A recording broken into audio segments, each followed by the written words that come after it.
podcasting is fantastic. I've been doing it for 8 years. And the medium is so powerful because we respond to sound and voice better than any other sense. It's our natural first universal language. Our brains process it faster than the blink of an eye.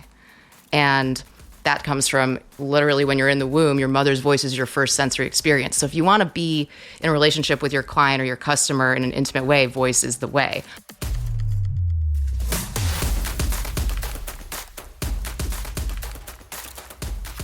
Welcome, Emily Binder, to the Model FA podcast. Thank you so much for coming in this afternoon. You're welcome. It's good to be here. Awesome. Well, super excited. We're going to be, we got a value-packed episode for everyone here. Emily is, as I mentioned, a specialist when it comes to voice search, pretty much anything voice marketing. And she's got a great marketing background prior to specializing in voice. So we're going to talk through some fun topics related to voice, which frankly, I'm not an expert in, but we're all here to learn. So we've got the foremost expert for financial services on voice marketing. So Emily, super excited. Yeah, I'm happy to be here. It's a really cool area and it's brand new. So this is something that people are starting to talk about.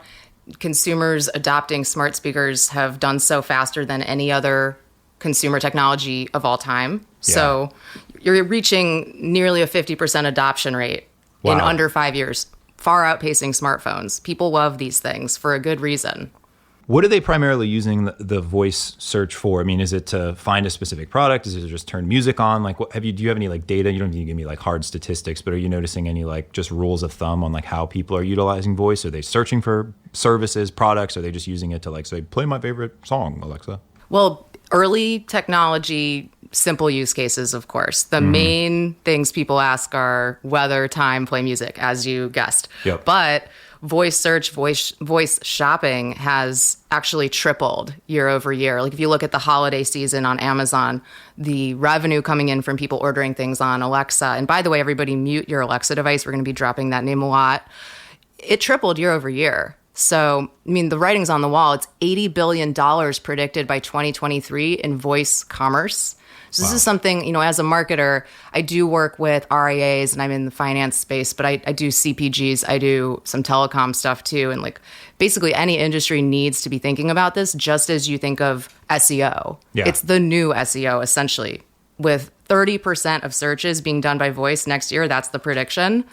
Like, that's a third. It's pretty crazy. And I would assume that when you search for something on voice, it's not Alexa, give me the 20 top recommendations for financial advisor. It's going to be Alexa, find a financial advisor near me, and you're going to get one recommendation. Is that the way it would work, or is it going to be kind of a Rolodex? That's a great question. And essentially, it's the top result. It's position 0.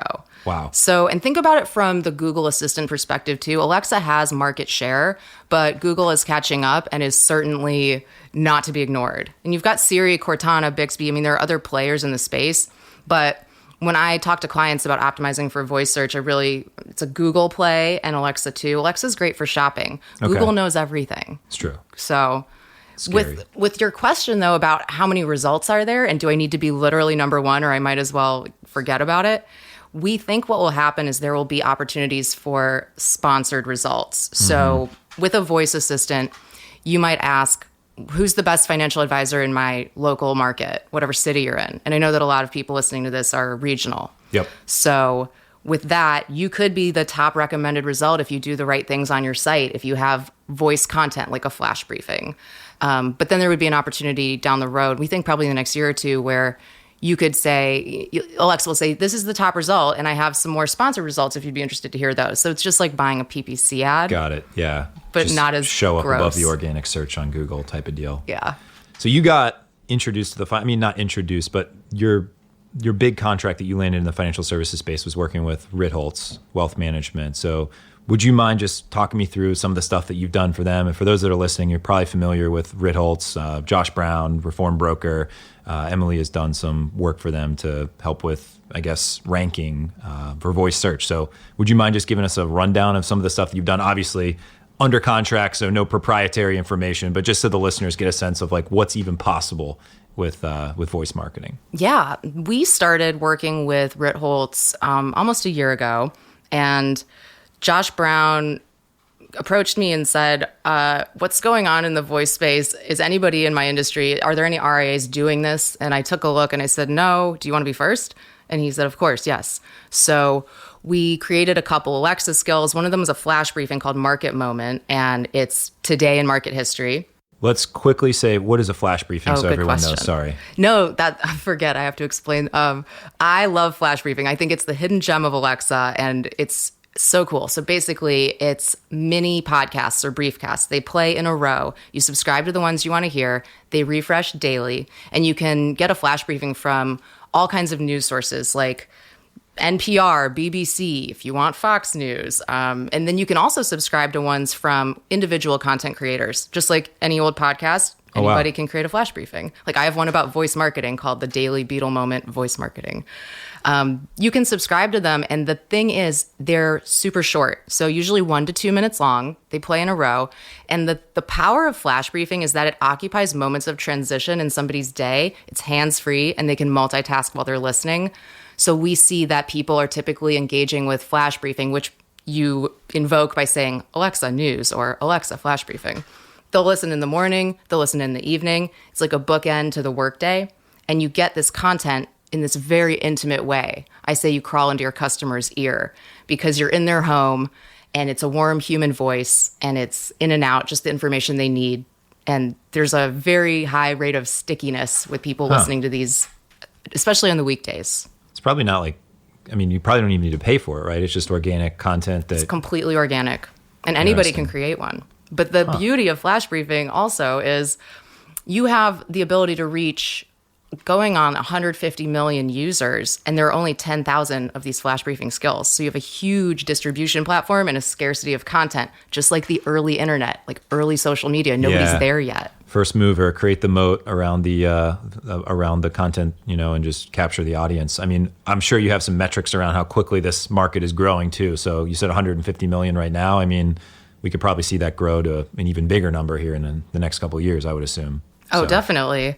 We have 78% growth in the number of smart speakers in U.S. homes just in the past year, and 1 billion devices have access to various voice assistants. So, like I said, fastest growing consumer technology of all time, you want to be present there. You want your content there, especially in a native way, like with Alexa skills. Yeah. Google Actions too. So let's get back to Ritholtz. I want to learn about the scope of that project a little bit more, and then let's get and transition into how an advisor might think about using voice marketing now so that they can establish that kind of, early mover type advantage. So continue.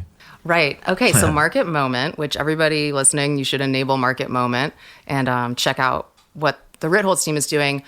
It's today in market history. It's kind of based loosely on what they were doing on Twitter, but we took it and made it a voice skill. We put some sonic branding on there. And within just a few weeks, it climbed to the top of search rankings on Amazon.com under the Alexa skills department for terms like financial advice, investing, stock market, history, business, because there just wasn't a lot of competition and because our briefing was such a good, high quality and high engagement rates.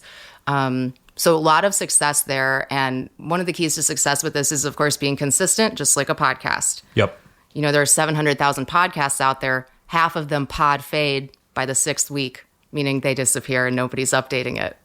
You don't want to do that. So don't start unless you're going to commit. Okay. What type of commitment are we talking about here as far as like number of episodes, like the type of equipment that you would need in order to record this and make it seem like it's professional? What type of commitment are advisors signing up for if they want to create a flash briefing? Well, it's probably a good 6 to 8 hours a month. It could be less depending if you get in a really good groove with it, but you need a good quality microphone. You need a little bit of audio editing software. I mean, that's the way I would do it. If you want to just kind of wing it, you could honestly record into your iPhone and just use voice memos and upload it. There are tools which, if you're interested, just reach out to me and I can kind of advise on that. But you can get it done pretty quickly, and you just have to have a workflow and batch record them and just schedule them out ahead of time. What type of show formats or content formats are you seeing get the most engagement? Not necessarily in the financial services industry, but just in general. Is it just like you sharing tips? Is it people just saying things like, hey, here's how I think about this? And they're like, oh, cool, I hadn't thought about it that way. Or is it like quick interviews? Like, is it, what's the structure for these flash briefings right now? Like, what are you recommending? Keep it short. That's the biggest thing. Nobody wants to listen to you talk about the weather or drone on. Actually, That's why I wanted to jump right in when we got this conversation started. Like, nobody wants to know about 5 minutes of blah, blah, blah. That's the problem with most podcasts. Where were you born? Tell me a little bit about your high school experience. They can figure it, like Google me, let's get to the meat. So with the flash briefings, actually, I interviewed Danny Fava, who's the head of innovation for TD Ameritrade, on my podcast. That hasn't aired yet. It's the Beetle Moment Marketing podcast. By the time this comes out, I think that episode will be live. But she put it so well. And she's done all of the TD Ameritrade flash briefings. There's one that's called TD Ameritrade for Advisors. I highly recommend that. Okay. And she said the key to it is brevity, levity, and familiarity. So you want to be human. Want to be likable. Be likable and be funny sometimes. Sometimes hopefully if you're, or don't be funny if you're not funny. Don't be too stiff with it. Be consistent, be professional. And the familiarity part is, you want to have kind of a consistent tone and the consistent host. You can have different voices, which actually is great. Like, that's one of the things Ritholtz has done so well. They have 5 different voices on Market Moment. You'll hear Blair, you'll hear Joey, Jonathan, Barry, Tadas. Josh is not doing that one anymore, but this leads me to the other skill that we built, which is called the Compound Show. And that's actually a custom skill. So on Alexa, you have the ability to, they're almost like apps. They're called skills. And this one is based on their podcast, which we launched, called The Compound Show. And again, brevity. The episodes are about 10 minutes long, usually 1 or 2 a week. And they'll interview all kinds of experts in investing and in the financial world. But it's available on Alexa. And so part of that is about being early. And then there's also an SEO aspect to it, which is to kind of get rewarded if you ever want to sell anything else on Amazon, like a book, for example. If you're also playing in that ecosystem and you have a custom skill or a flash briefing, that makes you more likely to be successful selling other things on Amazon. Yeah. Yeah, it might not be the entree point into like somebody signing up and giving you a bag of money and becoming a wealth management client. But as you said, if you have a book or some other thought leadership or some product that you can use to kind of hook them and get them interested, it at least gets them in that ecosystem thinking about you as somebody who can provide that service. Right. What about for like the local advisor? Let's say we've got, a firm in Austin, Texas. They've got hypothetically like $100 million in assets, $1 million in revenue, a couple employees. And they're like, hey, yeah, I'd love to be an early mover on voice search. I use Amazon right now, Alexa. Like how should they be thinking about this? Like, is it too early for those people? Is it the right time because you can establish that competitive advantage? If so, what are they doing? Like, what should they how should they be thinking about this? What should they be doing? It's not too early. Okay. It's almost too late. No, it's not too late. Like, it's still definitely early. Think about it this way. Just like with any other channel, you don't want to just jump in because there's a bandwagon. You don't want to throw up a Facebook page because, 10 years ago, like, oh, I need a Facebook page, but I have no strategy. Don't do that. Think about, do you have a niche? Do you have a target audience? Is there something you do that's unique? How can you share that on this platform? Are you already blogging? Well, you can repurpose some of that content into audio. And the thing is, people want to be able to interact or engage with your content hands-free and in a way that doesn't demand all of their attention. So, for example, I have a player on my website, on my blog for beetlemoment.com. It's an audio player where you can listen to my blog post read aloud by, it's a voice assistant, basically. Yeah. And I've seen my engagement rates go up 16% for time on site because people don't always have time to sit down and read.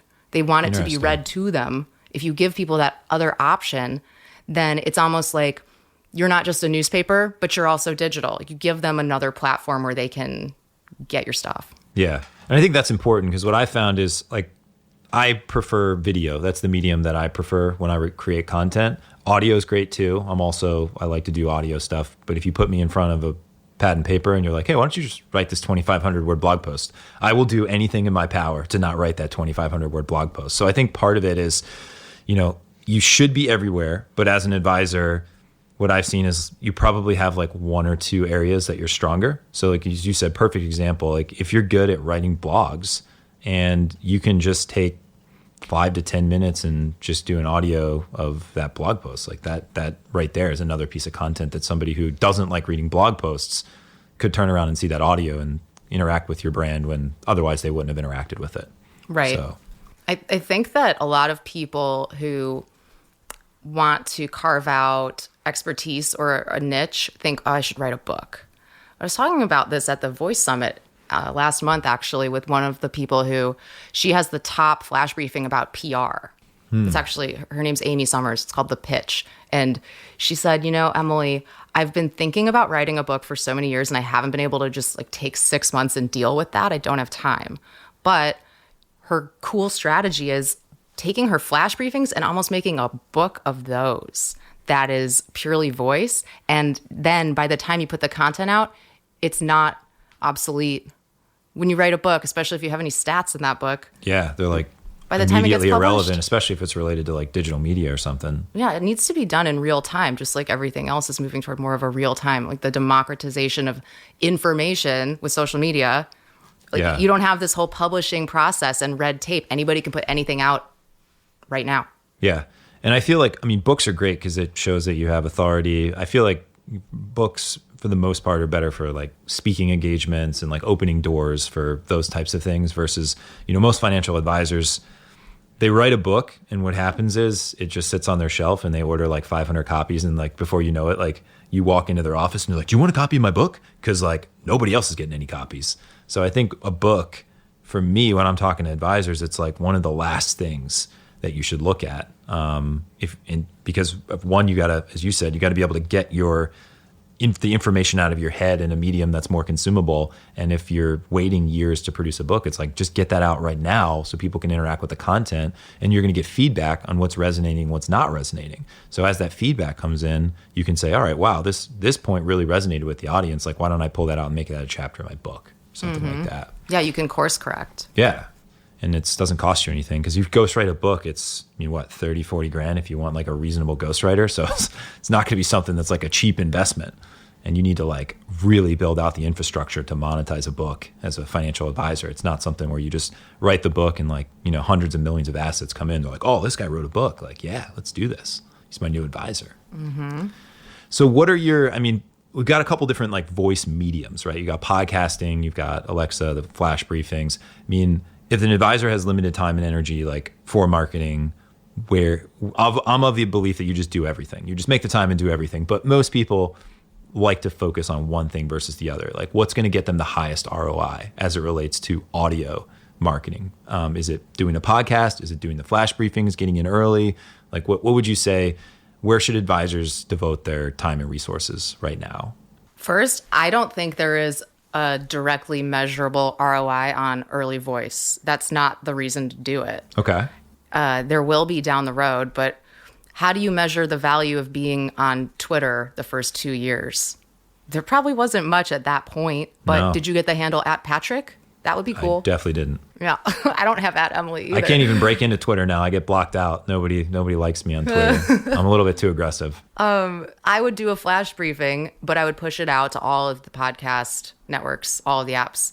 And the reason is, like I mentioned with podcasting is fantastic. I've been doing it for 8 years. And the medium is so powerful because we respond to sound and voice better than any other sense. It's our natural first universal language. Our brains process it faster than the blink of an eye.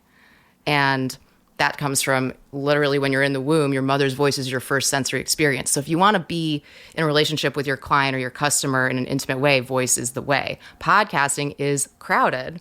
Like I said, 700,000 out there. Flash briefing, there are 10,000. So that's why I would start there. And it will train you to be brief. Just like Twitter, when, originally 180 characters, or was it 140? 140. You had to get down to that message and drill down and just to be concise like that really makes you figure out, what am I saying here? Same thing with the flash briefing. So you can zero in. I would start with the flash briefing. Okay. But don't think of it as just on Alexa. This is the thing.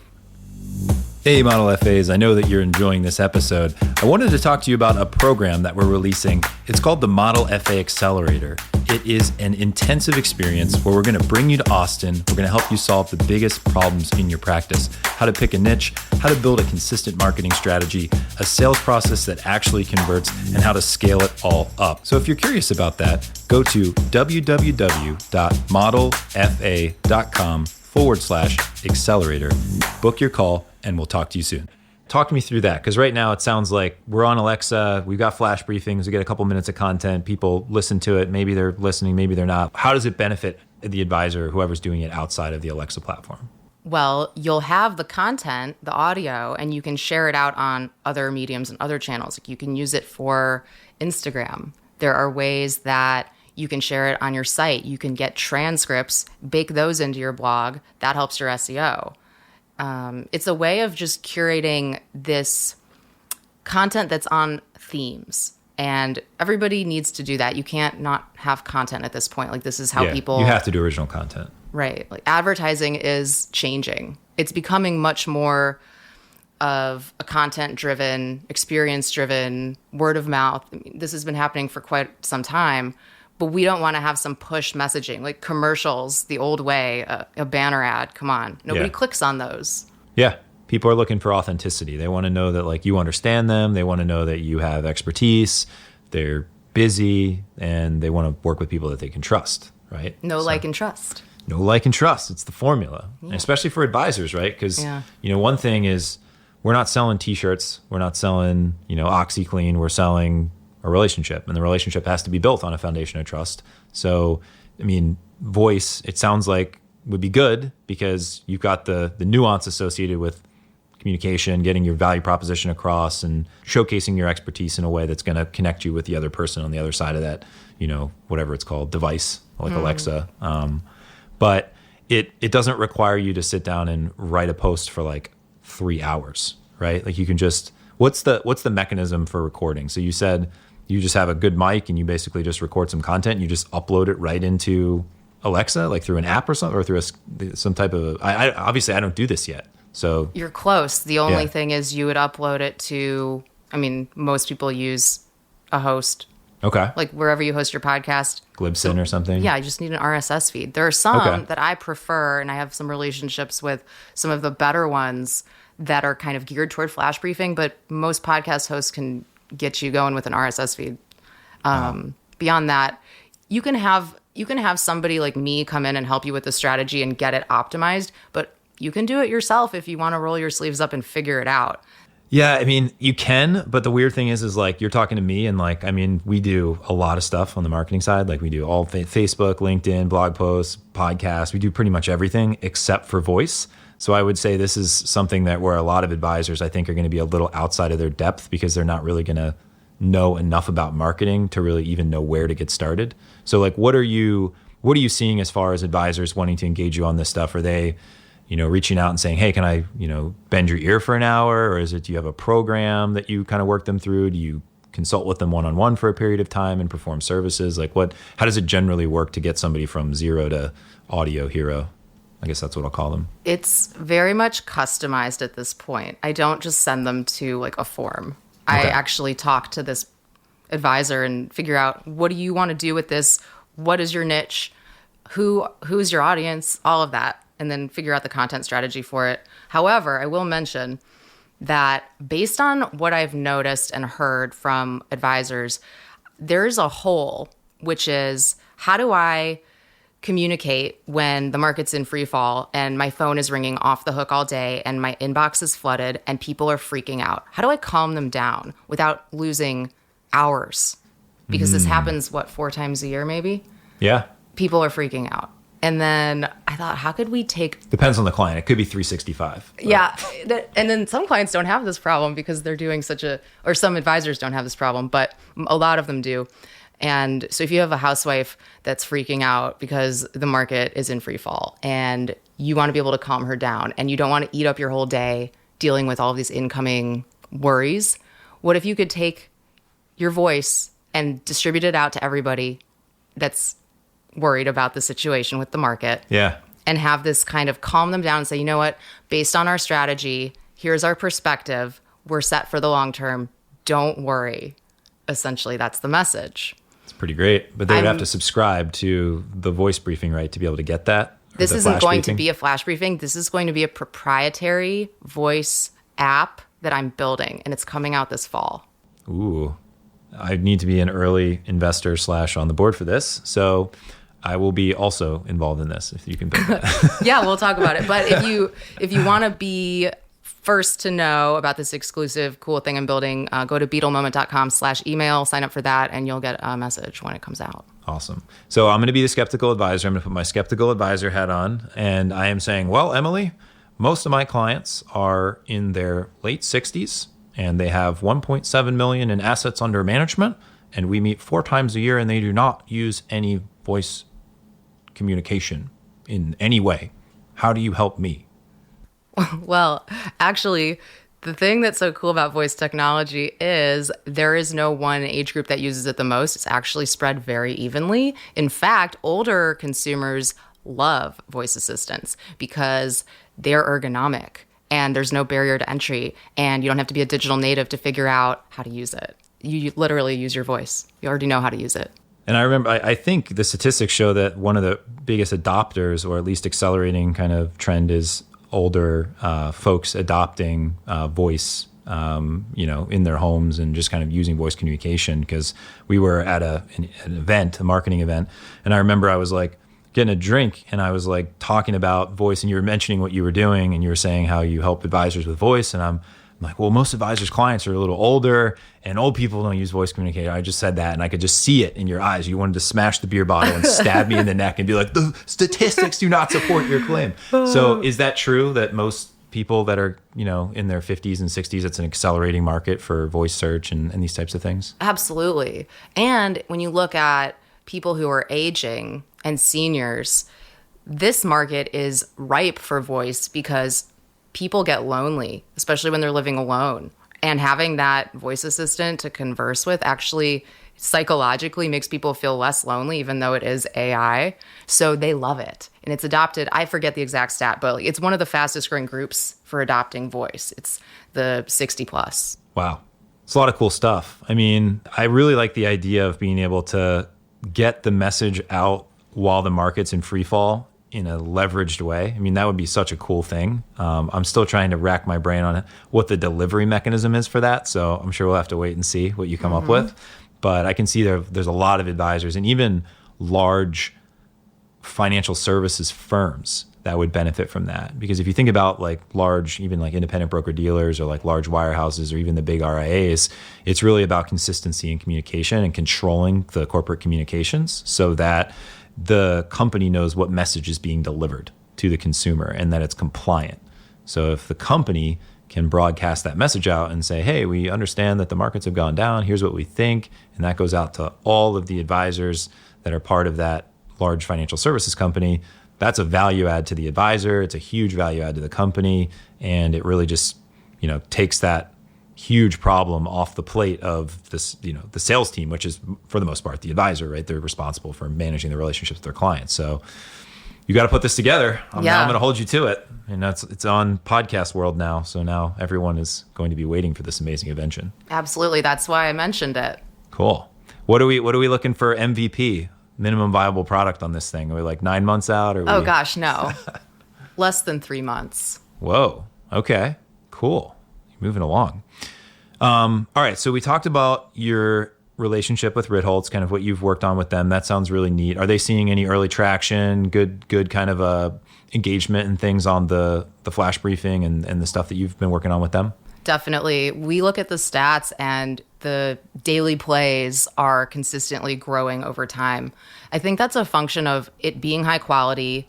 They are fantastic marketers. They know how to harness it. I've given some strategy behind that as far as getting it enabled. But when I approach these new things like voice or Alexa, the thing is you can't expect to build it and have people show up by virtue of I'm here. Yeah. You need it to be in concert with all of your other marketing channels and content, and it needs to be promoted. Yep.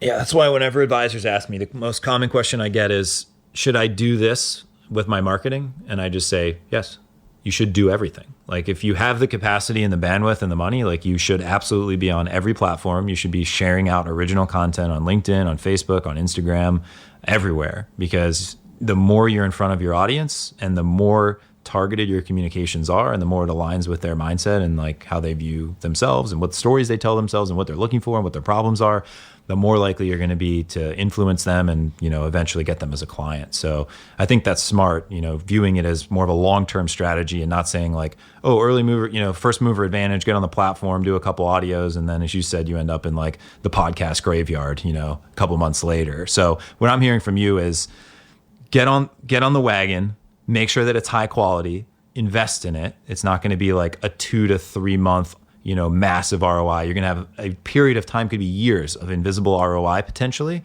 but you're still going to get ROI out of taking the content that you're producing for it and pushing it out on other platforms that you may already have an audience on. So you're kind of repurposing and leveraging the content instead of just, charging down the invisible ROI path for 6 to 12 months. Is that what I'm hearing? Absolutely.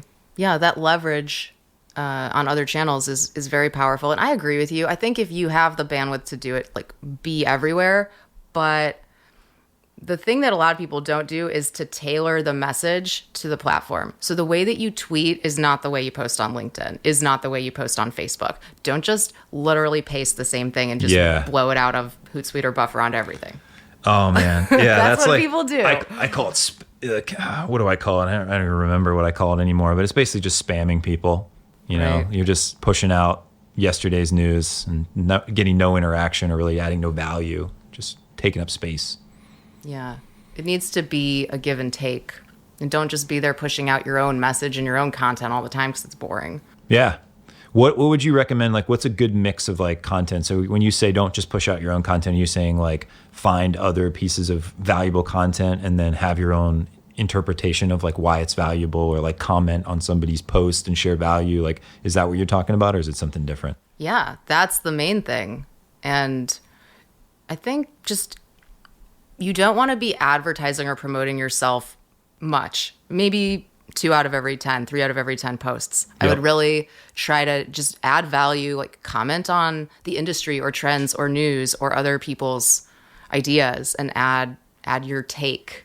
Yeah. Because then that positions you as somebody who's in the know and paying attention and has an opinion, as opposed to like, oh, here's my blog post. Read me. I'm interesting.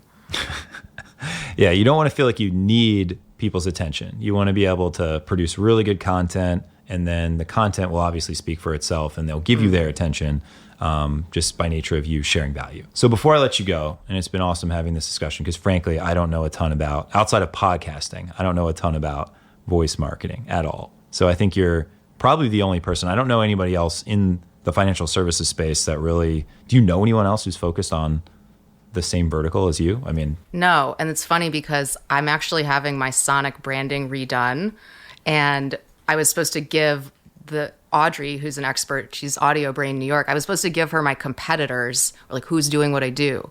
And I couldn't come up with anyone that's an exact competitor. I have like some rough, like there are a few agencies that are doing voice specific, but no, no to answer. Well, the good thing is I also have an RIA, and I like to do all forms of marketing at all times. So now that I know you, and I always like to win and empower my advisors to win at all costs, I think I'm going to have to hire you away from Ritholtz. So hopefully our friend Josh Brown is not listening. But no, I kid, kind of. But either way, I appreciate you coming on the podcast. Is there any other tips that you would want to share, just like parting thoughts or wisdom for the listeners of the show, as far as how they should be thinking about their marketing, how they should be thinking about voice, any of those things that you think they might find valuable? I think this is a moment in time where we're straddling 2 eras of technology. We're moving out of tap, type, and swipe into voice first. And if you're here right now and you're thinking about it, don't snooze on this, because it's the equivalent of snoozing on when we went from desktop to mobile. And do you want to have a website where people are pinching and zooming? Take that and apply that to voice. Do you want to be somebody that wasn't there when it started and in 3 years you're scrambling? So I would just start with a flash briefing at least. Like just get your foot in the door and start playing and learning and correcting, right? Failing fast, figuring out what works. If nobody's listening, then nobody's listening for right now, but like eventually you're going to work the kinks out and you're going to become really good at it. And then as the market floods in, like the early days of Twitter, you've got that moat. You've built that protective moat around all of your efforts. So awesome. Emily, thank you so much for joining me on the podcast. Look forward to having you in again soon, hopefully in like 3 years when voice marketing is the #1 thing in the world. And everyone's like, can we get Emily Bittner on our show? And I'm like, I had her here first on my show. So look forward to having you on again. Great. Thanks, Patrick. You got it.